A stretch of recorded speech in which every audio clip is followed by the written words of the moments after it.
Bingo Blitz rules.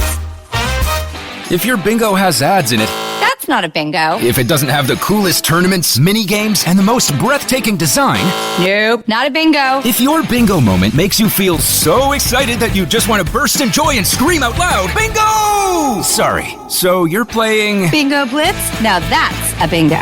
Discover a world of excitement with Bingo Blitz, the #1 free bingo game. Download Bingo Blitz and play for free. Now that's a bingo. What's up, everyone? It's Noah Daniels. Hey y'all, I'm JJ. Hey guys, it's Kat. And we're your hosts of the Real Hauntings podcast, where we bring on guests to share their first-hand encounter ghost stories and supernatural experiences. Now on to the trailer. I've been warned to not tell this story, but I think because of the way it ends, it's okay to tell this story, because some people say that with certain entities, to like speak of them or talk about them or in any way like portray them as powerful will attract them to other people. The creepiest thing about it to me is a lot of times it would wait for me to notice it. Like, it would just lay its arm out like this, and then I'd be like, where is it? Where is it? And then I'd see it, and then it would just slither back. For more information on the Real Hauntings, Real Ghost Stories podcast, make sure you check out real.fm to learn more about our podcast and many other amazing podcasts.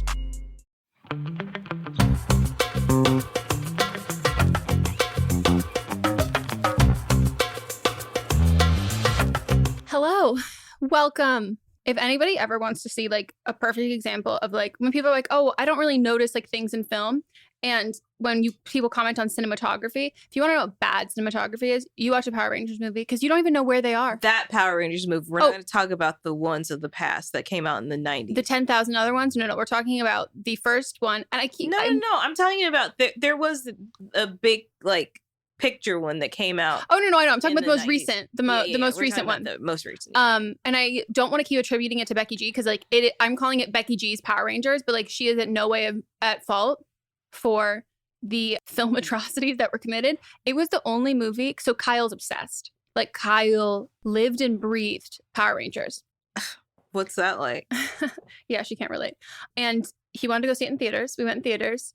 And despite me being high out of my mind, I pulled something that I only do when a movie is so bad. Like, I love seeing a bad movie in theaters. Like, I will go multiple times to a bad movie in theaters. I will tell everybody, like, we got to go see this movie. It's so bad. Let's pay $25 to go see it in theaters. Like, I love that. And again, I'm high. I saw fucking, like, Minions, whatever, like, without ever seeing the earlier ones. Leo and I went to go see the Kingsman, like, sequel. And, like, we leaned over, like, an hour, and I leaned over him and go, is this the sequel? And he goes, I figured that out a while ago. Neither of us had saw the first one. So, like, my standards, low. I went out and went to the bathroom. And Were then you with Sydney too when this happened? Which one? When you went to go see the Power Ranger movie? I don't know. Maybe. I didn't. No, me and Kendall were at the movie theater. Oh, did we see her? No. You and Kyle and Sydney walked past us, but didn't realize you walked past us. And then I called out, and then you came back, and you were high that day too. So Oh, yeah. I didn't know if it was the same day. Ooh, good question. But we were at the movie theater, but you weren't going to the movie theater. Oh, no. I think we were just high at the mall. Yeah. But so I forgot about that. I do remember it now, though. And I like left the theater and I went pee. And then I just sat in that little hallway for like 15 minutes. And some guy comes out of the theater. He goes, oh my God, I can't do that. And I was like, yeah, it's not good. He goes, I think this is the only exit, though. I left my kids in there. I'll go back in a minute, but like they're safe. I can't. Need a breather? I was like, he's like, I can't even, like, my head hurts. I go, yeah. He's like, I don't know why. And I was like, it's because they're only doing close-up shots. Like, you have no idea what's happening. Your brain is like, what? He's like, yeah. So how did we get on this subject? It doesn't matter. The thing that matters is that this is Don't Blame Me, which you already said. Did I? The thing is, we have 2 podcasts. If you don't know that, we have another one called But Am I Wrong? And we started doing that one and did an intro, and we realized it was too Don't Blame Me-ish. So if you're watching on video, we're about to cut to that, and you'll see that we have on different clothes, all done in the same day. If you're listening, there's no change. Yeah. There's a slight difference between our banter, our off-script banter in the intro of each episode, of each different kind of podcast, and we don't blame me where we should have been, but am I wronging? Yeah. So here we go. Are you cracking your toes? They always crack. Do your When ankles I crack? walk, no, when I walk, my toes crack. They never not crack. I can't move my toes without them cracking. Do your toes ever get like, dude, you need a Bombas scholarship. Either. Where are they going to send you to school? No, you need a Bomba sponsorship. I know. I've never once caught you slipping. I've never once seen you with a competitor. No. Exclusive. I don't understand how they haven't sponsored us, like, at all. I don't know. They sponsor every other podcast that I produce. And this is a podcast with two people who do not like their bare feet to be shown. No. Like, we always wearing socks. Mhm. Even if, like, we bring socks in our bags Yes. to wear Each on the other's podcast. house, yeah. Yeah. So I just feel like it is that and sex toys. Mm-hmm. Why aren't we being sponsored to talk about The things that we're going to talk about masturbating anyway. and fucking? Yeah. And socks. Yeah, and being Which I hot. do not want socks on when I'm fucking. Are you one of those people, or do you not care? Here's the thing. I was- think in concept I don't care, but I think I do. Do you know what I mean? Like, I think like the idea of it, I'm like, no, whatever. But then I am then still consciously aware that I am wearing socks. And I think I'm trying to be like, I'm sticking it to the standards. But I'm like, well, no, now I'm still thinking about it. It's Like- not like the sexy, it's just the feel of it. Like, Yeah. I don't want socks on. I saw an ADHD meme that was like, do you have the kind of ADHD where you can never wear socks, or you must you can only wear socks always and forever? And I was like, oh, wow, this does make sense. Just, I don't like it. I don't like it. I'm going to start wearing gloves everywhere. Like Diane Keaton gloves or like medical gloves? Diane Keaton gloves that go like all the way up my arm. I think you should. I Yeah. saw her once in her G-Wagon. She had a scarf on in the middle of summer and driving gloves. And she looked glamorous. I mean, she's Diane Keaton. Did you see that new movie she's got coming out? No.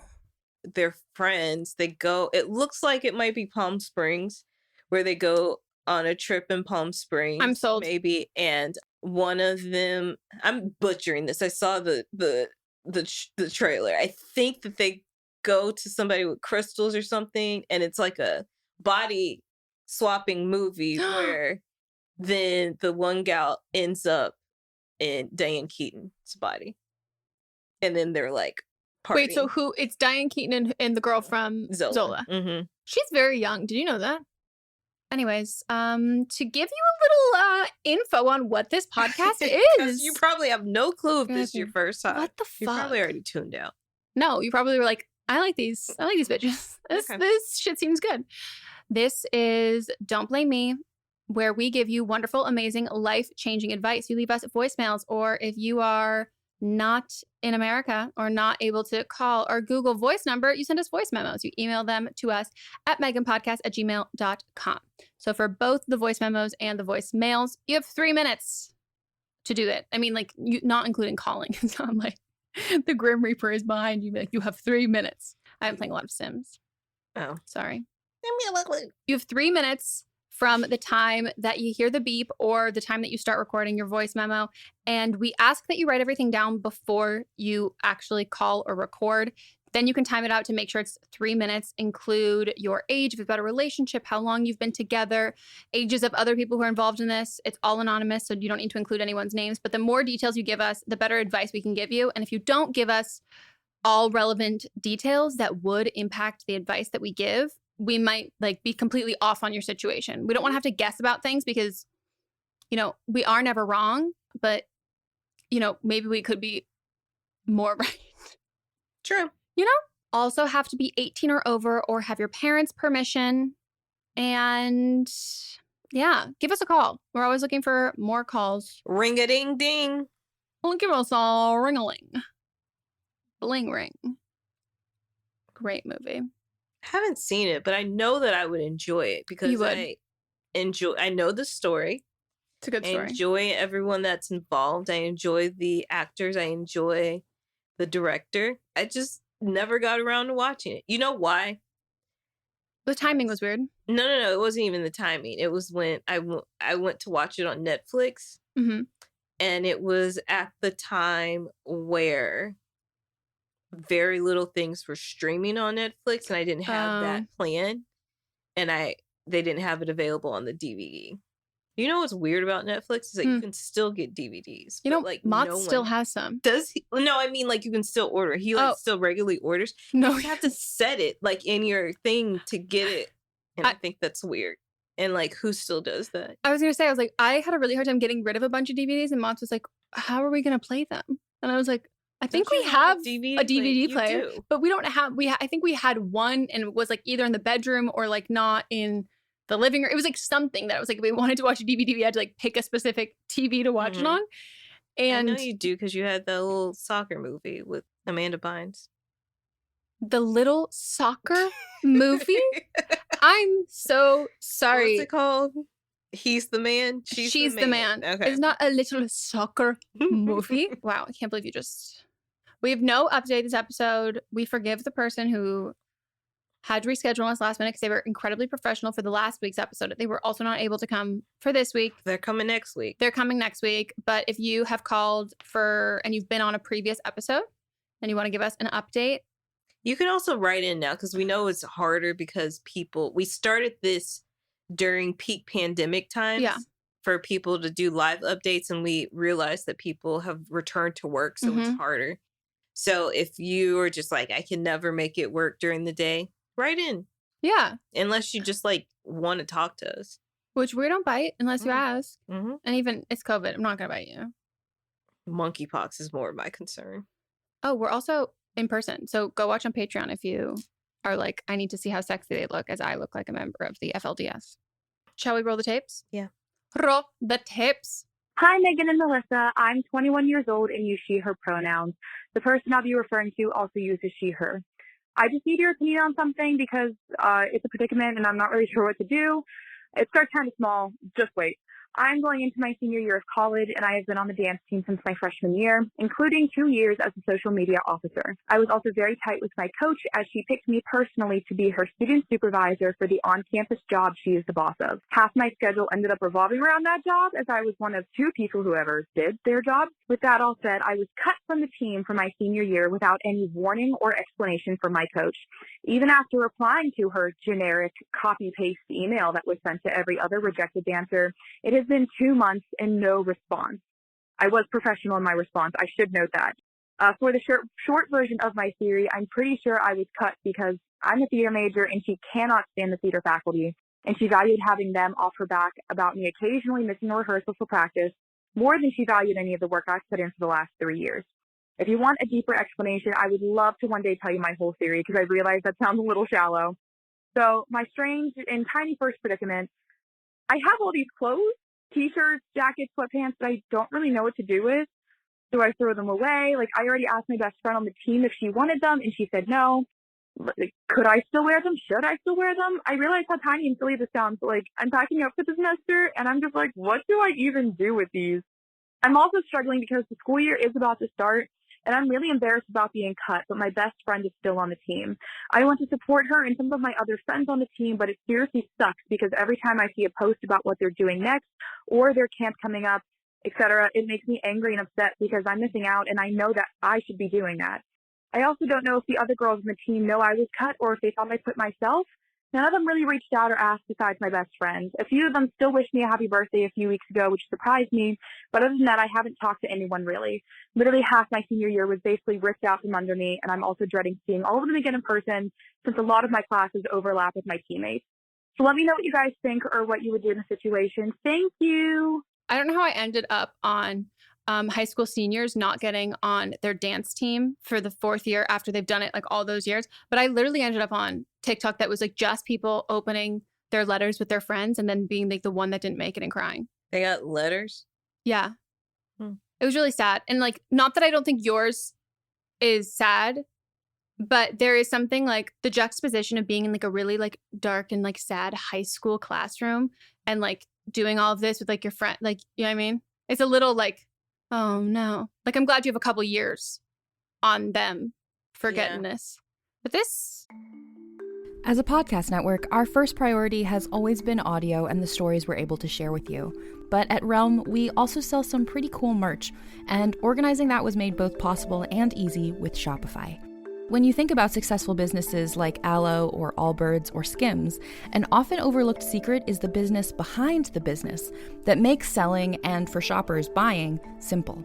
For millions of businesses, that business is Shopify. That's because nobody does selling better than Shopify. It's the home of the #1 checkout on the planet. And the not-so-secret secret that's definitely worth talking about is that Shop Pay boosts conversions up to 50%.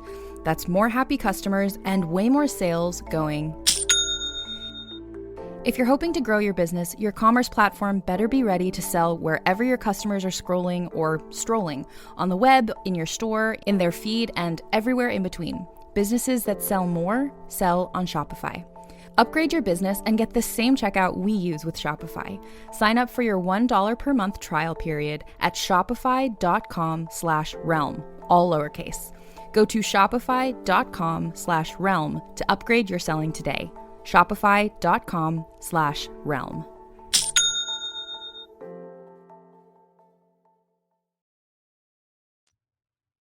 So Ours was posted on a wall.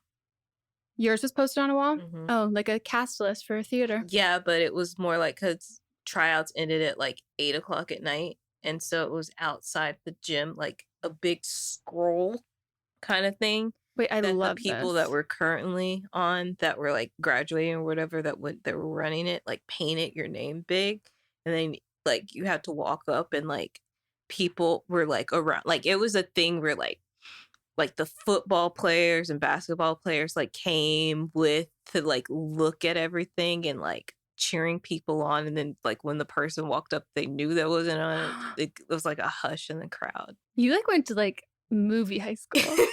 That's so dramatic. Yeah. I didn't love think that. it was then, but now that I look back on it, I'm like, wow, that was very dramatic. And then the one when we were like in high school going from 9th to 10th grade, because 9th grade was part of junior high for us. I forgot what it was called, but it was a dance that brought both schools together. I forgot what it was called, but both the junior highs, because we were going to high school. So then at that time, this district only had one high school. Now there's multiple, but we had a dance after. So then you were like in like your tryout clothes, and then everybody's like standing around, and then you go to the dance after. Very dramatic.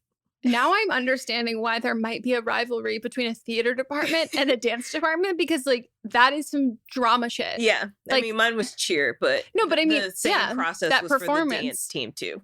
Never in my life have I known something as dramatic as that's theater. That's cast Yeah. list. Yep.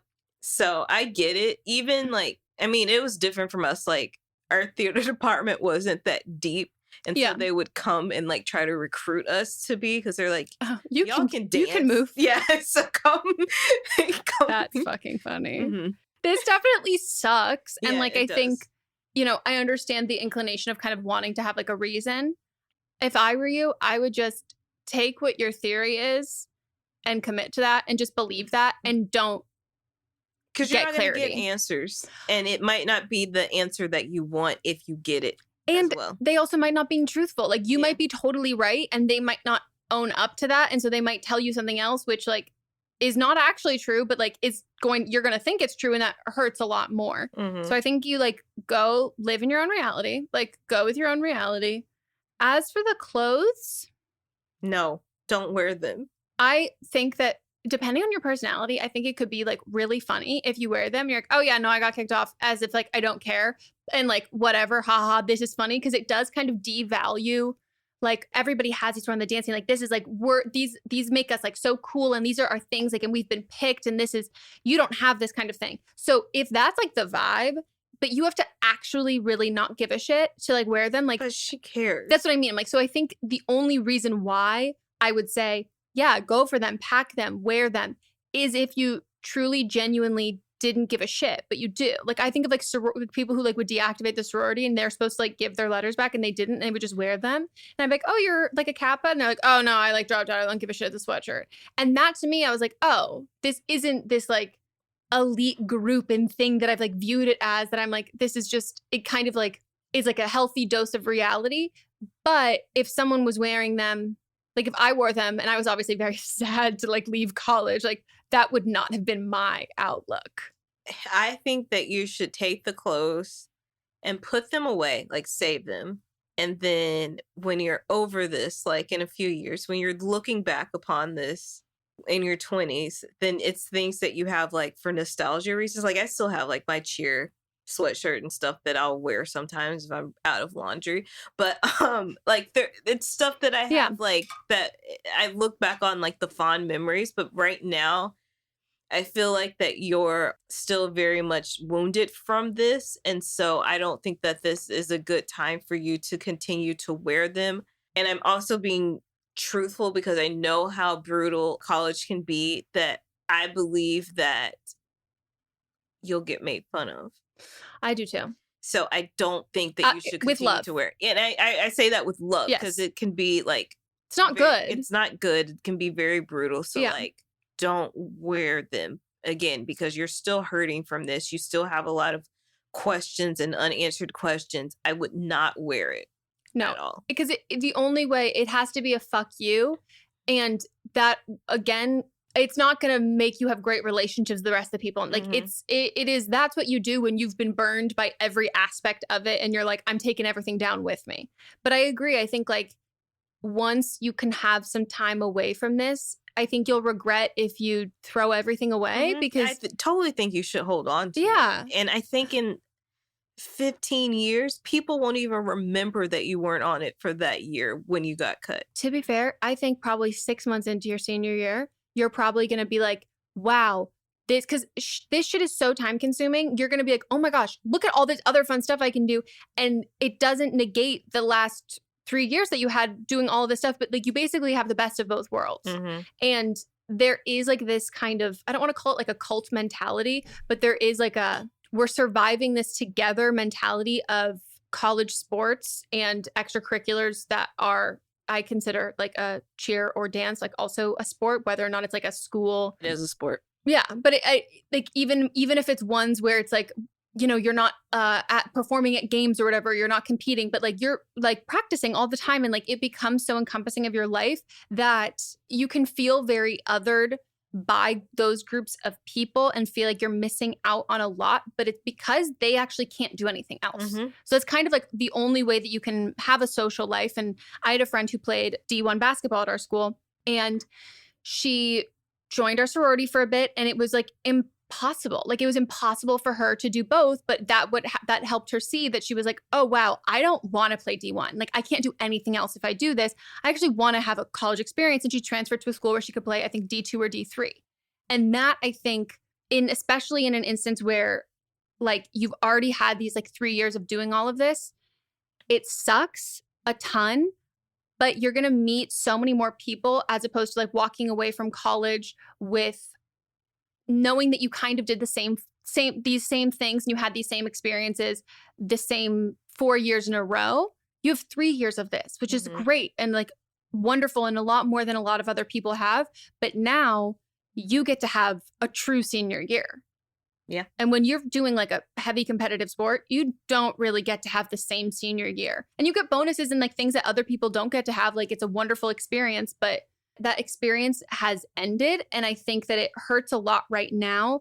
But the best thing that you can do is mute all of their stories, don't start looking for that, but then also pursue friendships of people who are not in it. Like making sure that you have plans and meeting people who like, they don't know anything about this. Like they're not in that circle. They don't even know what your coach's name is. Like it's not, and broadening your college and like view, I think you will miss it a lot less when you don't feel like you're just the one at home, like watching these people. Yeah. But I'm sorry. That's sucks. But it'll be okay. It's not the end of the world. I don't remember half the things I did in college. Maybe because I was drunk. Who knows? Me too. I was not even there for a long time. Hi, Meghan and Melisa. I am in quite the dilemma, and I could definitely use your guys' help. So for context, I'm a 22-year-old female, and I used to talk to a 24-year-old male that we will call Trace. Trace and I matched on a dating app in December of 2021, even though we already kind of knew of each other because we are in towns that are close to each other. We hung out about every 2 to 3 weeks for about 5 months. In May of this year, we stopped talking because I couldn't mentally handle liking someone that was as irresponsible as he is. When we were together, everything was great, but the in-between times really wrecked me because he would go to the bar about 3 nights a week, and he would always get blackout drunk. And oftentimes he would have to cancel plans to come see me because he'd be too hungover to drive an hour to my apartment. When things were at its peak in our situationship, he would refer to me as babe, but that is about as far as we got into the situationship before things started to fall off. He never invited me to hang out with any of his friends, so our whole relationship was based off of going to each other's apartments when we weren't busy. We just kind of stopped talking to each other because he thought that I was crazy for not approving of his lifestyle, and I just couldn't see myself dating him. Flash forward 3 months to present day, and I'm still single but active on dating apps, and I matched with one of Trace's good friends, who is also 24, and we're going to call him Bryce.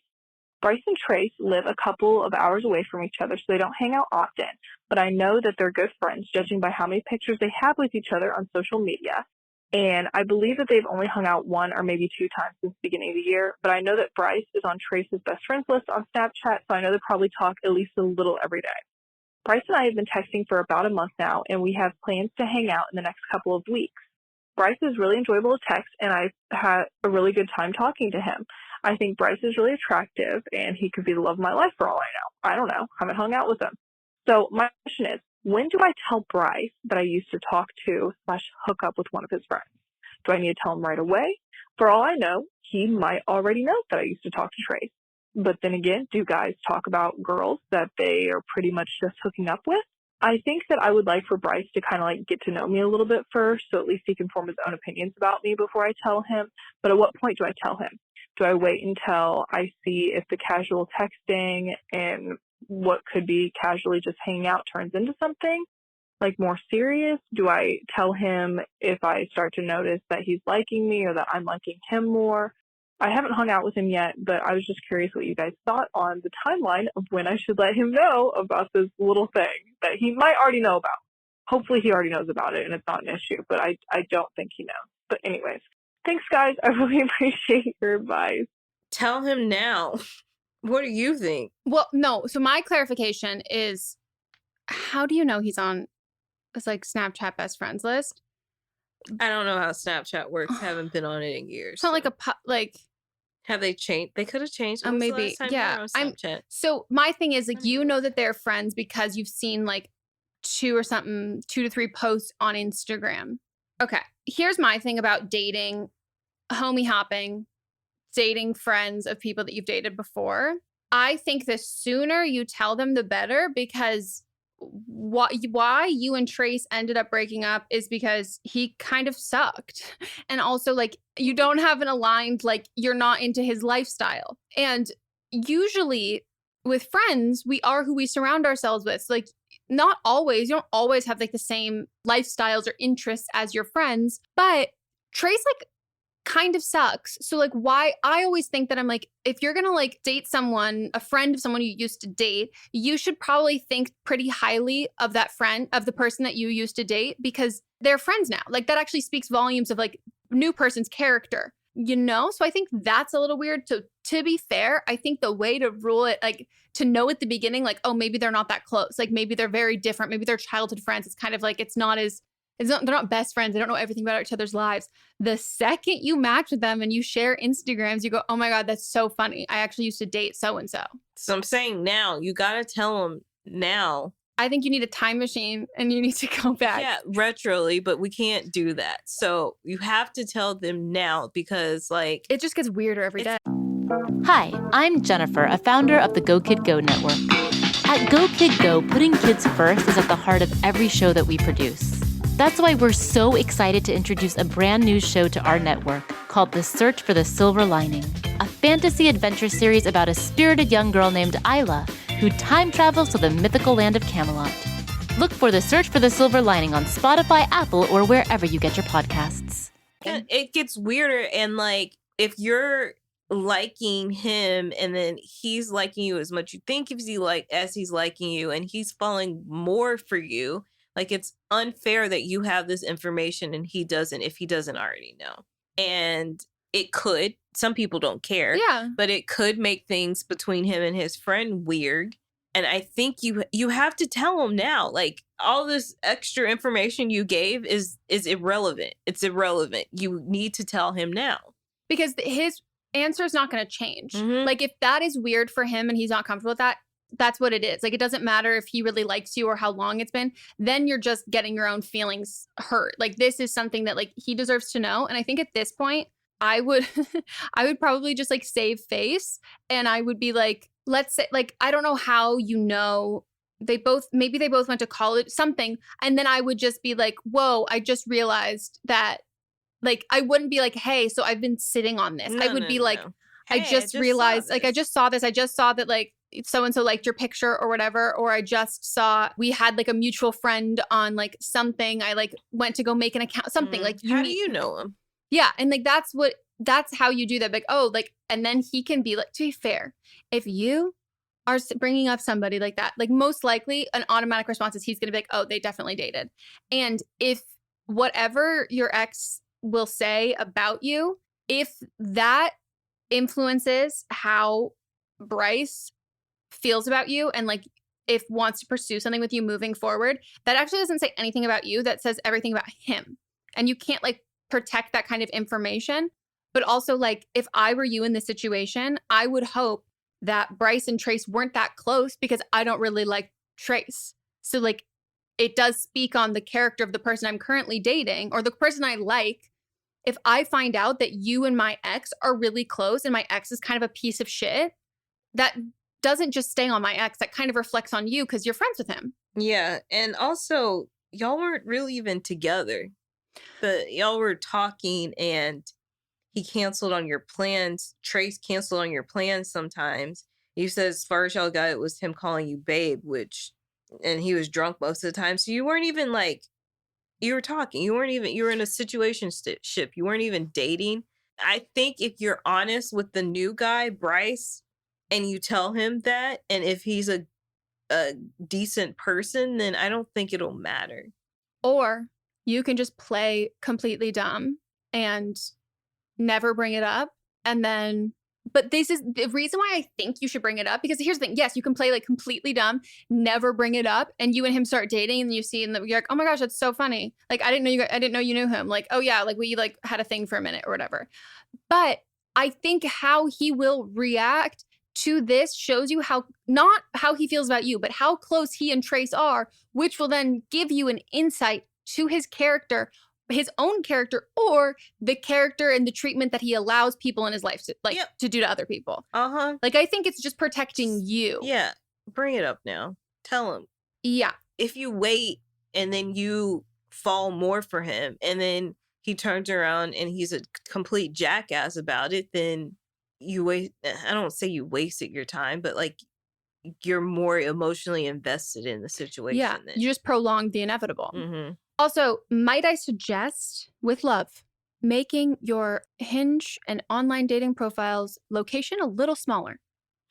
Because why are we driving? You don't know where they live, though. She said 3 to 4 hours, though. Yeah, but like she might live in a small town, and then she's got to so she's not just dating the high school people she was around all the time. Then she's got to venture out some. I don't disagree, but is there another direction, or have we eliminated all? Do you know what I mean? Like, if we've got a circle radius, you're in the middle. I feel like we've gone over here. Like an hour out each way. Yeah, and I'm like, but have we eliminated north, south, north, east, north, east, southwest? No, I know, but I'm just saying that, like, if we have to have that, if we're casting that broad of a net, I don't feel like we need to swipe on people who we know other people that we've hooked up with. Saying. Do you know what I mean? Like, I think, like, if you're stuck in a really, really small town, but 3 to 4 hours away for homie hopping, 3 to 4 hours away for like a potential, oh, like this is like, you know him, this could be awkward. I just feel like that mileage and that distance, we shouldn't have to have too much crossover. But maybe you're right. Maybe it's like a really, really, really, really small town. Anyway, time for a break. We'll be right back.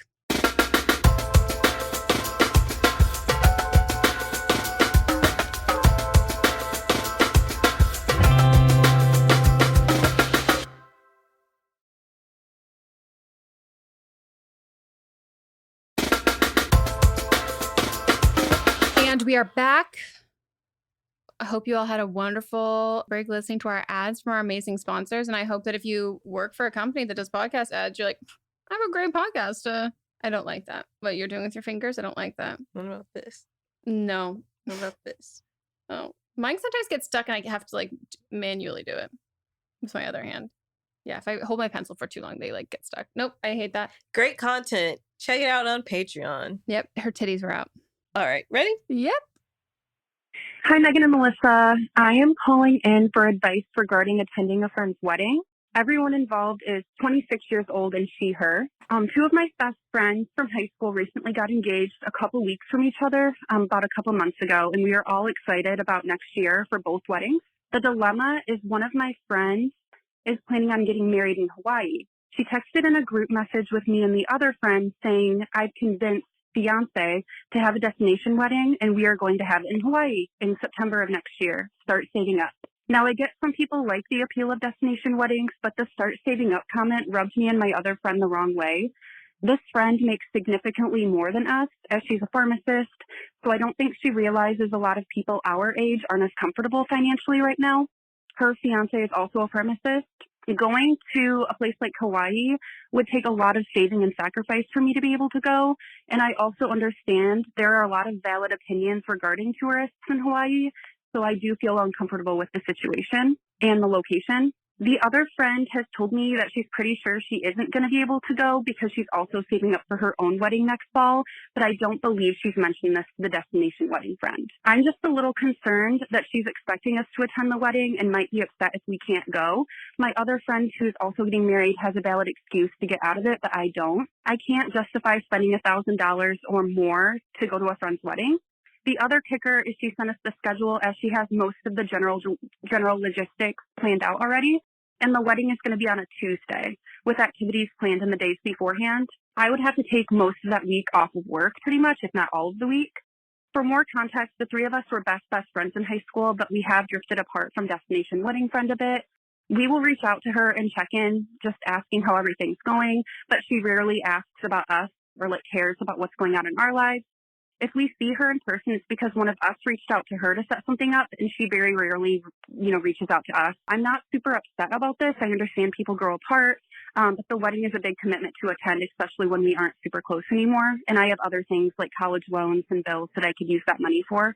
How should I approach her with how I'm feeling about not being able to attend, how I'm feeling about the whole situation? Thank you in advance for any advice. I love the podcast. Don't go.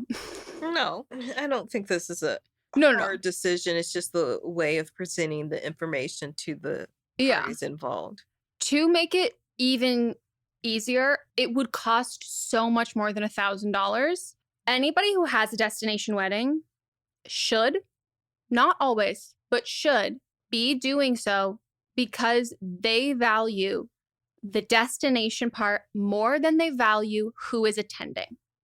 That's just kind of the blanket statement. A destination wedding is like, if you can come, but if you can't, that's assumed. Like, it is even assumed if you invite, let's say you invite 150 people to a wedding in your town, you're going to expect like 120 to come. If you invite 150 people to a destination wedding, you're going to expect maybe 70 to come. And I feel like a lot of people do destination weddings because they don't want a lot of people to come. So it's a way to filter out those people in your lives. Or like, for example, if I were to get married, I know my father would probably want to invite the whole town of Little Rock, Arkansas to come because he's a socialite. I would have He needs a sash. Socialite.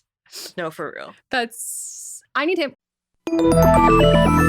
With something like 5 million podcasts, finding a really good one can take a ton of time. So let me recommend one. It's called Something You Should Know. I'm the host, Mike Carruthers, and in each episode, we discuss topics that can be really helpful, like how to read people better, the psychology of crowds, or fun things like the story of Legos, or why you probably wouldn't be here if it weren't for horses.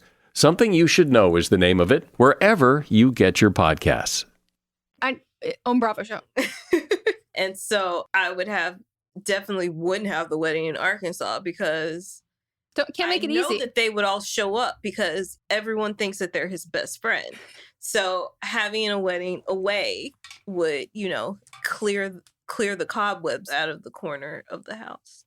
Cockroach. I like that analogy. in the I was seeing in the pipes. Yep.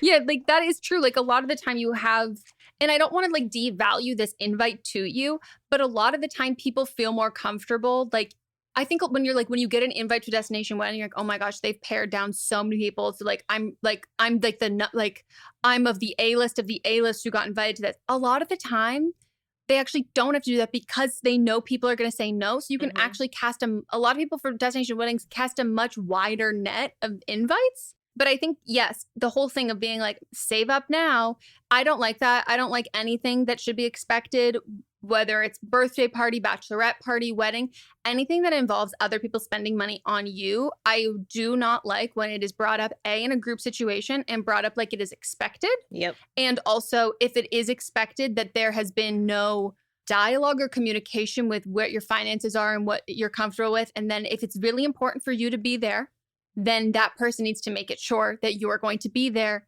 by covering your cost. I am going to a destination wedding in November, and they have it set up so that family and close friends are staying in a hotel that they have completely bought out, and you don't have to pay for it. You just, if you're coming, pay for the ticket to get there.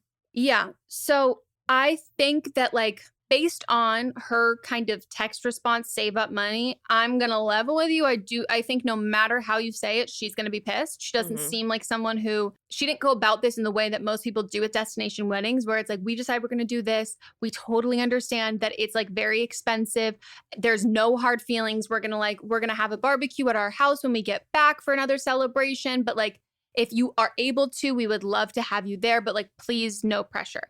That's how they go. Been to a lot of destination weddings. That's literally how they always go. And then when you're there, everybody is like, again, like whether it's covering certain things, like making sure that like, oh, we got cabanas for everyone this day. Like, we're so grateful that you were able to come. Thank you so much. Like that's how it goes. She's not doing that. So she's going to be pissed regardless of what you say. And I think you said you don't have a valid excuse. First of all, she doesn't know that. And she might not think any excuse is a valid excuse. Also, it's over a year away. Who knows what can come up between now and then? And it being like, oh, this is like just really expensive. Like that is a valid excuse. Like saying that like, it's on a Tuesday. It should be just, I'm tired. A catch-all.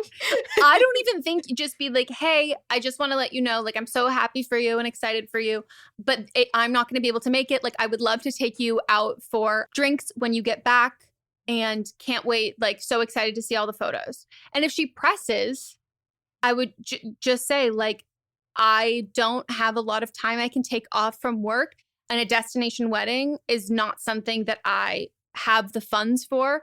And if I'm able to save up that much money, like I am going to be taking a vacation and I'm going to be doing that. And if she keeps pressing, then you can be like, I have no desire to go to Hawaii. And if you really want to cut ties with that friendship, you're not particularly close to her. No, but make sure the other girls know you're going to do this. Yeah. Then like, I think it was pretty hurtful to like not be considered financially. I know that you're excited about your wedding, but like you and your fiance are in a much better off financially than I am, and most other people our age are. And so I don't think that you can expect everyone our age to be able to afford the things that you have, well knowing that we haven't done the things that would give us the money to afford what you're doing. And I have no interest in going to Hawaii, and ethically, whether it's been with COVID, but also a lot of it came to light in COVID because a lot of people were talking about it and they had a lot more attention.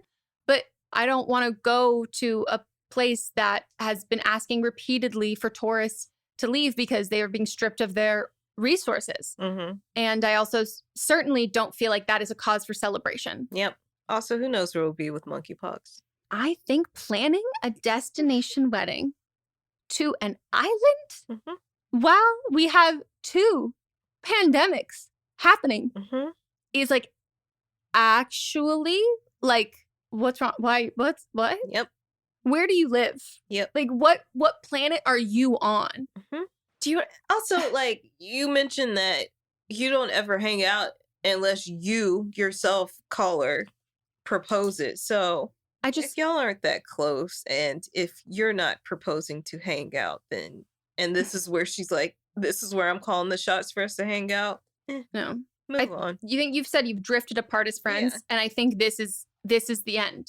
This is the, okay, we've set sail, and now we are going on different hemispheres. Like, this is, just know that this will be like probably every bad trait that she has and things that you haven't liked, this will probably be amplified. And it's not a phase, Mom, but like, this is the end. And I think you have to operate with not trying to salvage your friendship, because I don't think there's anything to do to salvage. And I don't even think it really was that much of a friendship at this point. No. Now think of how good this is. Now you don't have to have like the obligatory like checking in, like all this. Like, you just have an event now where you're like, I'm not going to go. And just gonna be like, this is a deal breaker for a friendship. I know. And it's been real. I have a hang no. Please, when she asks, like, why can't you come? I have a hangnail. It's in a year from now. I have a lot of hangnails. Yeah. I have chronic happening hangnails. They're terminal. To be fair, paper cuts and hangnails should not hurt as bad as they do. I haven't had a paper cut in a long time, but as soon as you saw that, I felt a pain shoot up my finger. Do you know what I had that's even worse than a paper cut? And I didn't even know that. A plastic cut, like from like packaging. Like when it burns. And it was like stinging, and I was convinced. And then I also had one that was metal, and I think I had to get a tetanus shot for that one. But it wasn't even like, it was like a new piece of, it was like tinfoil, something. But it was like, but the plastic one was from packaging that I like cut it open. Oh my gosh, did it bleed so much? And did it hurt more than anything in the entire fucking world? In cardboard? Like a thicker cardboard? Worst pain ever. No, thank Hate it. you. Hate. Oh, okay, not actually worst pain ever. That's ovarian cyst rupturing. But hey, it was up there. Yeah. It was up there. All right. Next call. Yes. Hi. So I'm 26 and I had a falling out with my dad. So to backtrack, about a month ago, I was going to a wedding. I flew in for this wedding at my parents' house, and then we had to drive up to go to the wedding, and it was about 3 hours away. Before we leave, my mom, she asked me if I could do her hair, and I'm like, okay, yeah, sure. And then we get to the hotel at 3, and then we have to leave to go to the wedding at 3:15. And she's like, oh, what about my makeup? And I was like, oh my God. So I start doing her makeup, and then she asked me, oh, what about my eyes? What about my eyes? And then I lose it, because doing hair and makeup in 15 minutes, not possible. And so I raised my voice. I did not yell at her, and she starts bawling. And luckily my dad was not there to witness this fight. And so then my mom starts bawling, and she's just like, well, I'm never asking for favors from you ever again. I was like, Mom, stop crying. Like, I can do your hair. It's okay. And she's like, no, it's fine. Like, I don't want anything from you. And I was like, okay. So then my dad walks in, and then we're just like trying to be cordial or whatever. And so then there's the wedding. Cool, fine, whatever. The next day I'm trying to fly back to where I live, and I am in a good mood. I'm in good spirits and stuff. And me and my mom actually made up before I left. So we were on good terms. And then I get a text message from my dad, and he sends it in a group chat with my mom, my sister, my dad, and my sister's boyfriend. And he's like, he says my name, and he's just like, your mom told me what happened, and I can't believe that she was trying to help you, because like, also I lost my driver's license. That's another thing. And she's like, she tried to help you and you hurt her again. I don't want you in this house. You're never welcome here, blah, blah, blah. And so I have tried to make amends with my dad, but he is not reciprocating. Like, I tried to call him maybe after 3 weeks or whatever, and he was just like, no, I don't want to talk to her. And I was supposed to go home again, like, earlier this month, but that didn't happen. And I was going to bring my boyfriend, too, because he was going to meet, like, the rest of my family, because he only met some of my family whenever we went back to my hometown in January. But that did not happen. So, yeah, I don't know what to do. My mom is just like, just apologize to your dad. I'm like, apologize for what? Like, me and you are on good terms, but that is the one that is being difficult at the moment. Also, to give some more context, my dad suffers from really bad depression, and he could possibly just be taking it out on me, but also I suffer from depression. So it just has been negatively affecting my mental health and my well-being. And like right now, I just feel like I am disowned by my father, and I can't go back to my hometown and like see the rest of my family that lives there. So yeah, if you guys could give any advice, that'd be really great. Again, I don't know if I mentioned this, but I'm a Pisces, so be delicate with me. And I hope you guys have a really great day. I love the show. I've been listening to it from the beginning. See, this is when, no offense, I don't really care about your signs. I really want to know your mom's sign is. No, I want to know dad's sign. Yeah. Parents, sorry. Yeah. I want to know the parents' signs. I think mom's fine. I think you and your mom are on good terms, but your mom, after you left and you and your mom were on good terms, she then went and told your dad, and not like, oh, we had this thing, but like, you know, we're all good now. It was to the point where like, this is an active anger from him. And I think like this whole thing is like super, super, super immature. Like your mom immediately bawling and you being like, oh my gosh, okay. To me, that just says like, this is a habit. Like this is a relationship that has gone on of your mom like victimizing herself and like, oh my gosh, no, woe is me. Like, no, I'm never gonna do anything. Like that's so extreme. And it sounds like your dad is an enabler in that behavior. And while your mom weaponizes her victimhood to get what she wants, your dad is doing it in a much more overt way where he's just being aggressive versus passive aggressive. And to me, it's like they're both feeding off of each other. And I think if your mom didn't want this to happen, she would have not told your dad. Like, to me, this is very much like your mom's going to forgive you, quote unquote, forgive you, clear the air, but wants to punish you in another way by telling your dad about this and then telling you that you need to apologize to him, which I think in turn is her thinking that she's going to get an apology. Like, to me, this feels very orchestrated, and I don't want to, I'm not saying your dad is like a completely like non-guilty party. I think they're both equally guilty in this, in like the fact that this is so immature and an immature way to operate. And I understand it, but like you're having to mitigate and kind of tiptoe around your two literal adult parents for behavior on both ends is just, I just think it's so, I don't know. I mean, I would not apologize to your dad, but that's what I mean. Like, I wouldn't like do the make good thing, but I would, if your dad's not going to speak to you, I would have a conversation with your mom, be like, so what was the point of this? Like, I thought that what happened, like when you reflect on the situation, like when you and your mom have these things, it seems like this is like a regular occurrence because you were able to like move past this relatively quickly. And this didn't seem like a huge blip in your life. And that's kind of why, like, why is dad so up about this? I would be like, okay, so I'm not going to apologize to dad because I didn't do anything wrong. So like, can you and I get to the bottom of why this instance happened? Like, why after I left, I thought we were okay that you was there. Were you looking for an apology from me? Like, it feels like you were trying to punish me through him being upset with me.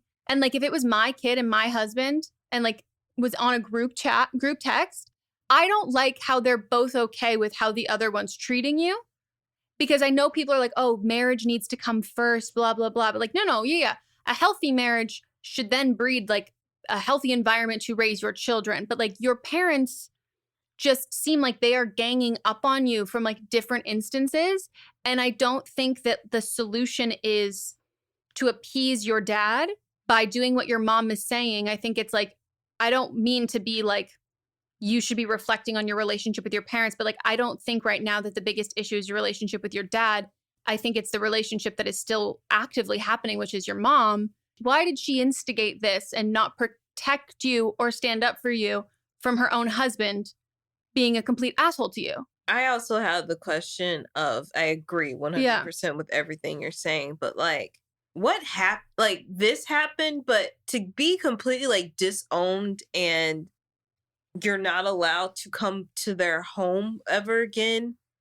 Was this the only thing that happened, or were there other things that led up to this? Because if this is the only thing that happened, why? Like, what was the reason? Why did this happen? Because this seems so minute. Yeah. 15 minutes before being somewhere that you need your hair and makeup done, unless the reason why it was like, even then, even if it was like, there was only 15 minutes left because they were spending that time looking for your driver's license. This feels like such an overreaction to a situation. What's the root reason? I think figuring that out, depending on what you want to do with your situation with your family, will answer some questions, not all of them. But if you want to salvage this relationship, you're going to have a conversation with them. I wouldn't apologize because there's nothing to apologize for. but like, why are they reacting in this way? To me, this screams like, and this could be my own experience is very much coloring this. So like, caller, if this does not, as we say, if it does not apply, let it fly. To me, this reads just narcissists. Like, that's what it reads in the sense that like, there is actually no threshold of like justified reactions. Like everything is a personal attack and like everything is the end of the world. Like it's just, there are so many extremes. It's not like a boiling point. And part of the way that she talked about it, or like her voice of being like, oh mom, like, because if your mom burst out crying and that's not a normal occurrence, you'd be like, oh my gosh, what happened? Like, did I hurt? Or, okay, what's wrong? But knowing that like she bursts out crying and it's like, okay, let's fix this. And the fact that she bursts out crying and you're able to kind of move past this very quickly, to me, tells me that this is kind of how the relationship is. And there's only 15 minutes and your mom is asking you to work miracles and like do all of this stuff really fast. This all just reads to me like you have had to be the responsible one. And even by looping your sister in, like that is trying to like publicly embarrass you, like, and kind of assert like power and dominance and like make you like punish you. That's like what this Not whole just thing. the sister, but the sister's boyfriend. Yeah, as this well. whole thing is like public shaming you and trying to like make you embarrass you and make you feel small.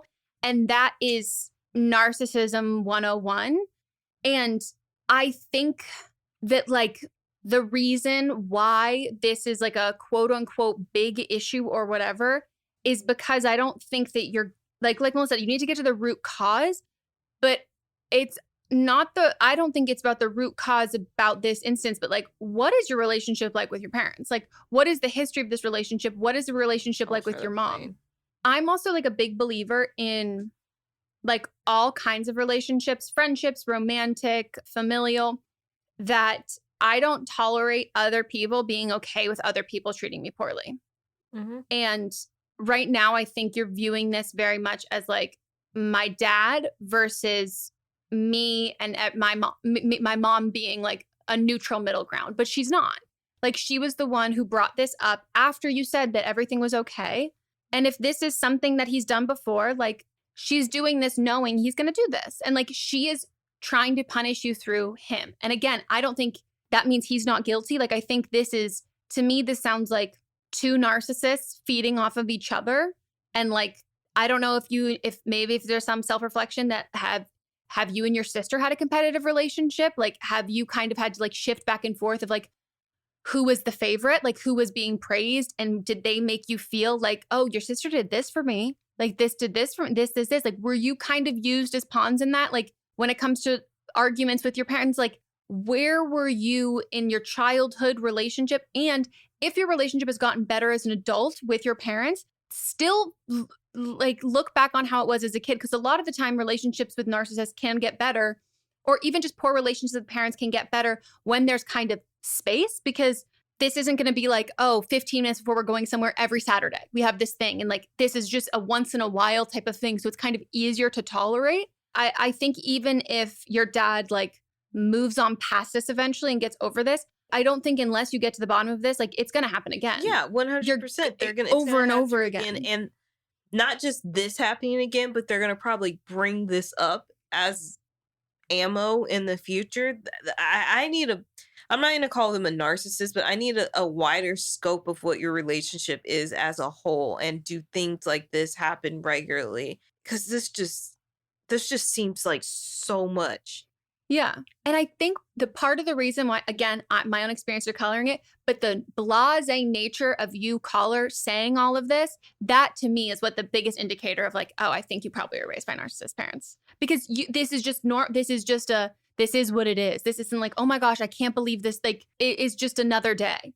Yeah. And I so totally very, very, very much understand this. I think you're being so empathetic with being like, he does suffer with depression. That is so unrelated.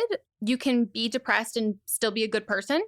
And you can be depressed and also, say bad things and do things out of anger and take your anger out on people. But you can then recognize that and apologize and do better. And not hold on to it and then banish your daughter. No, it's not an excuse. Like it can be like, oh, wow, I'm sorry, I took that out on you. But like, if anyone who tries to use their mental health as like an excuse for why they cannot be held accountable for their actions versus, oh, this is why I did that. And I am remorseful that I did that. And I'm going to work on that. Mm-hmm.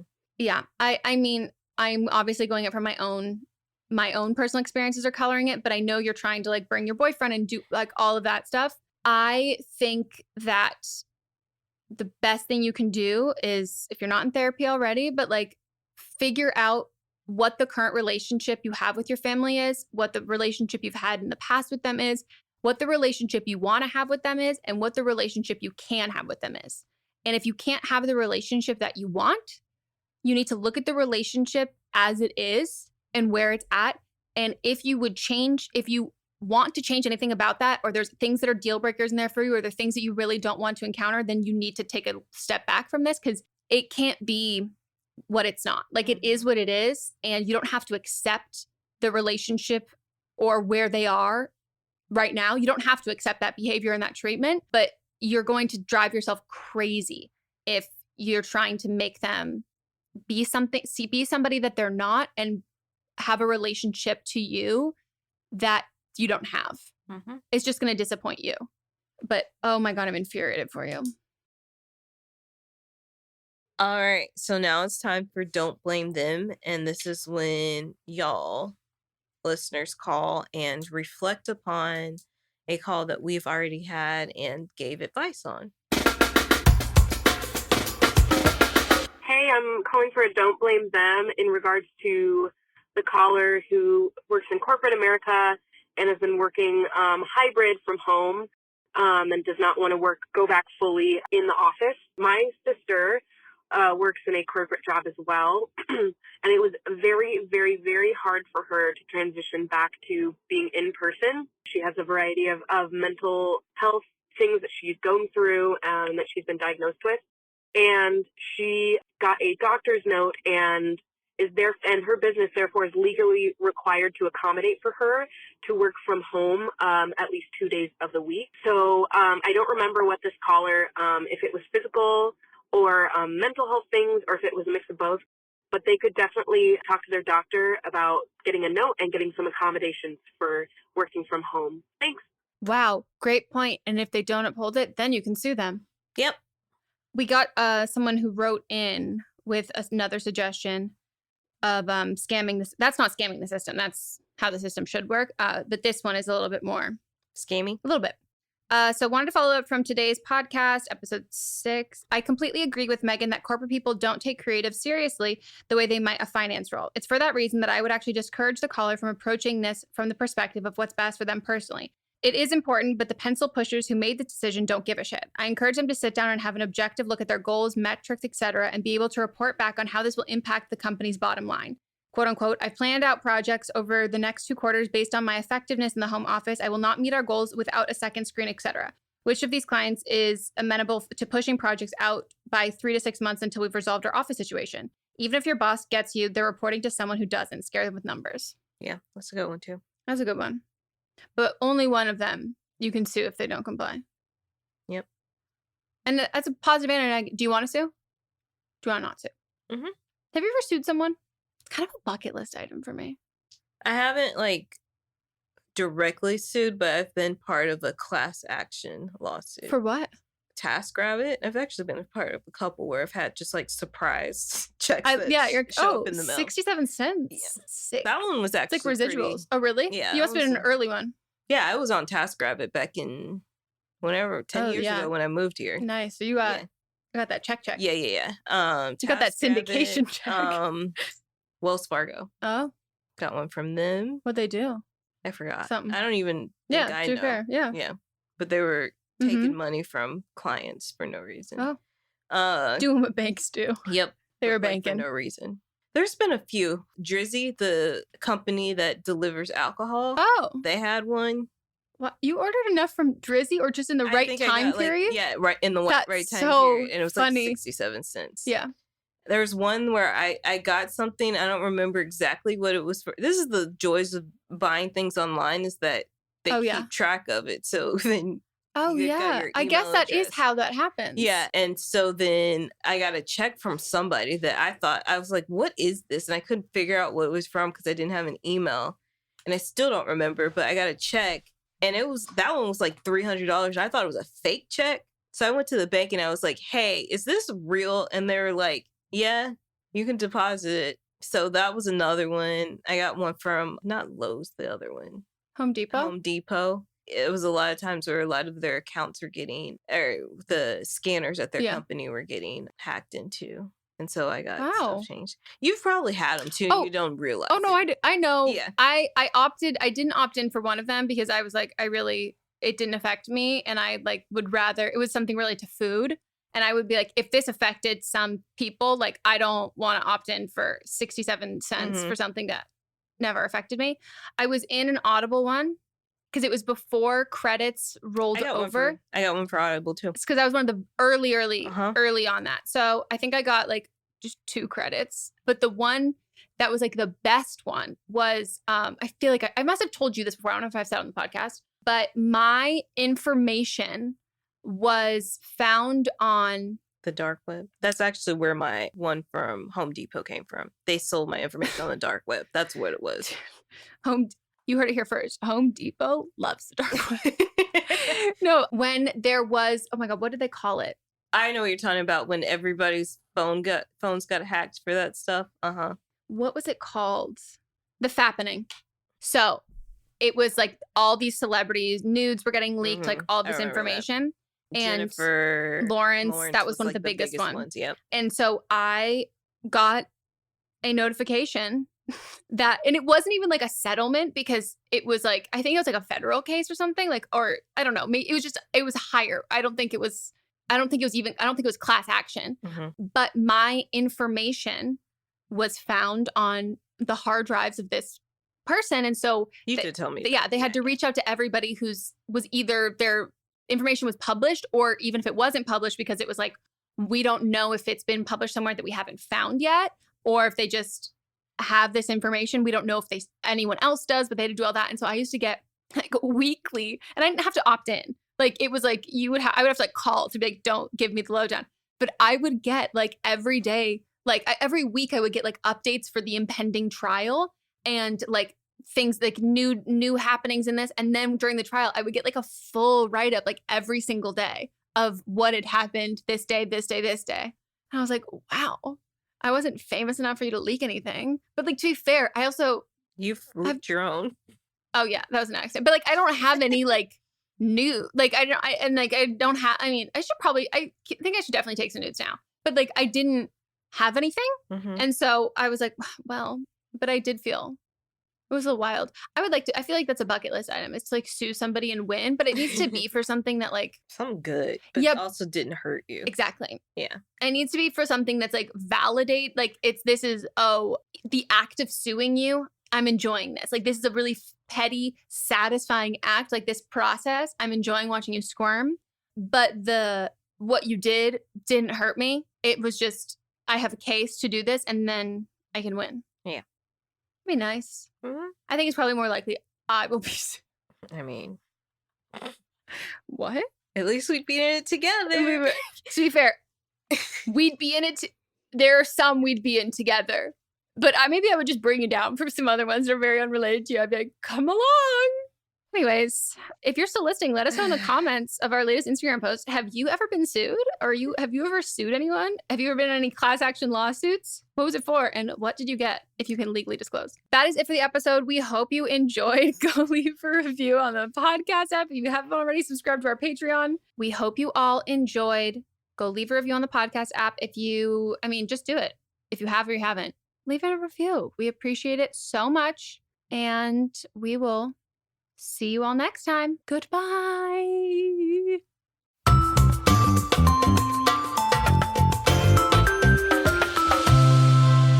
Don't Blame Me is a production by me. Executive produced by Melissa DeMonts and Diamond Imprint Productions. Edited by Coco Lawrence. Post-production sound by Chris Henry. Production assistance by Melanie D. Watson. Music by Ryan Hunter and Giacomo Picasso. Welcome to the small town of Chinook, where faith runs deep and secrets run deeper. In this new thriller, religion and crime collide when a gruesome murder rocks the isolated Montana community. Everyone is quick to point their fingers at a drug-addicted teenager, but local deputy Ruth Vogel isn't convinced. She suspects connections to a powerful religious group. Enter federal agent V.B. Laureau, who has been investigating a local church for possible criminal activity. The pair form an unlikely partnership to catch the killer, unearthing secrets that leave Ruth torn between her duty to the law, her religious convictions, and her very own family. But something more sinister than murder is afoot, and someone is watching Ruth. Chinook, starring Kelly Marie Tran and Sanaa Lathan. Listen to Chinook wherever you get your podcasts. Hi, I'm Jennifer, a co-founder of the Go Kid Go network. At Go Kid Go, putting kids first is at the heart of every show that we produce. That's why we're so excited to introduce a brand new show to our network called The Search for the Silver Lining, a fantasy adventure series about a spirited young girl named Isla who time travels to the mythical land of Camelot. During her journey, Isla meets new friends, including King Arthur and his Knights of the Round Table, and learns valuable life lessons with every quest, sword fight, and dragon ride. Positive and uplifting stories remind us all about the importance of kindness, friendship, honesty, and positivity. Join me and an all-star cast of actors including Liam Neeson, Emily Blunt, Kristen Bell, Chris Hemsworth, among many others, in welcoming the Search for the Silver Lining podcast to the Go Kid Go network by listening today. Look for the Search for the Silver Lining on Spotify, Apple, or wherever you get your podcasts.